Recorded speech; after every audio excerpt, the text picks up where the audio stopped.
Olá, eu sou Ana Carolina Shida e eu vim apresentar aqui a minha iniciação científica que tem como tema a influência do sulfato de alumínio na codigestão anaeróbia de lodo de estação de tratamento de água e resíduos sólidos orgânicos. O orientador foi o professor Ronda Kleber Contreira, lá da Escola Politécnica da USP, no Departamento de Engenharia Hidráulica e Ambiental.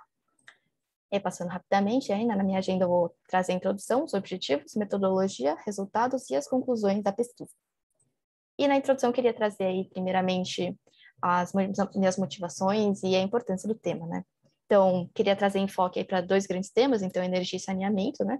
Energia é importante pela questão do desenvolvimento do país como um todo, né? Mas eu queria trazer um foco mais para a diversificação da matriz energética, porque atualmente a gente é muito refém da energia hidráulica, né? E isso, em momentos de crise hídrica, como a gente está passando agora, a gente fica muito limitado e fica à mercê aí de à beira de um colapso energético até do país, né? E a questão do saneamento é muito importante, até porque aqui no Brasil a gente tem uns índices muito preocupantes, né? Então, de acordo com o CINIS, a gente tem 15% da população brasileira que não tem acesso à água encanada e 45% que não tem o seu esgoto tratado, né? Então, isso traz um alerta aí de como é um tema muito importante para a gente dar atenção e investir nele.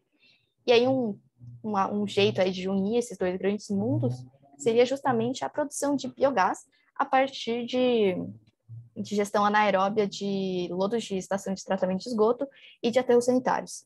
E aí não é só interessante a questão da produção do biogás, mas também uma forma da gente deixar ele mais efetivo, sabe? Então, a gente conseguir melhorar as características dele para ele ficar mais também competitivo, né, em relação às outras formas de energia.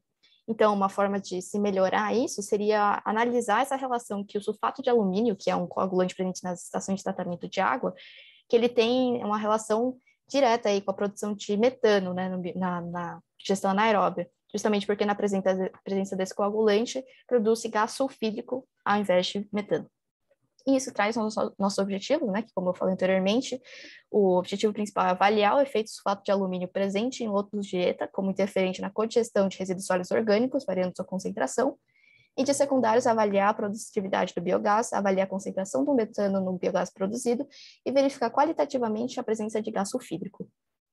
Na metodologia, foi planejado aí, né, uma revisão bibliográfica e posteriormente um experimento, então, que seria lá no laboratório de saneamento do departamento PH lá da Poli. Porém, o que foi realizado foi só a parte da revisão bibliográfica, já que, por conta da pandemia, as atividades presenciais foram suspensas, e então a minha IC foi baseada apenas na revisão bibliográfica. Então, os resultados e conclusões foram feitas a partir daí. Então, nos resultados, eu trouxe coisas que eu esperaria ver a partir de certas condições iniciais do sistema. E aí eu dividi em três grandes pilares. Então, o primeiro dele é a relação de DQO sobre sulfato. Então, de acordo com Lenz, essa é uma relação que determina a predominância do processo de redução de sulfato ou metanogênese. Então, se fosse maior ou menor que 0,67, isso determinaria se teria mais produção de metano ou de gás sulfídrico.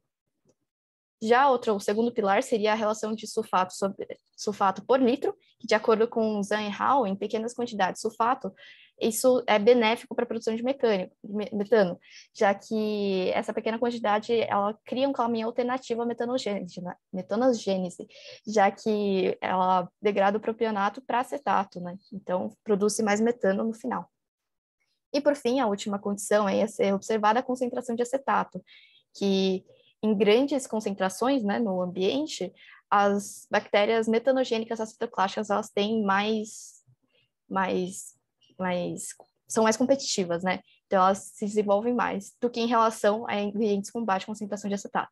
E aí, essa relação aí também tem a ver com o período de tempo que está sendo aplicado aí, né, está sendo observado. E bem, nas conclusões, né, estaria aí, então, teria que observar essas três condições iniciais aí da substrato, né? Então, dependendo de cada variação de cada um desses pilares aí, a gente teria resultados diferentes em relação à produtividade do metano no biogás. As referências bibliográficas e muito obrigada.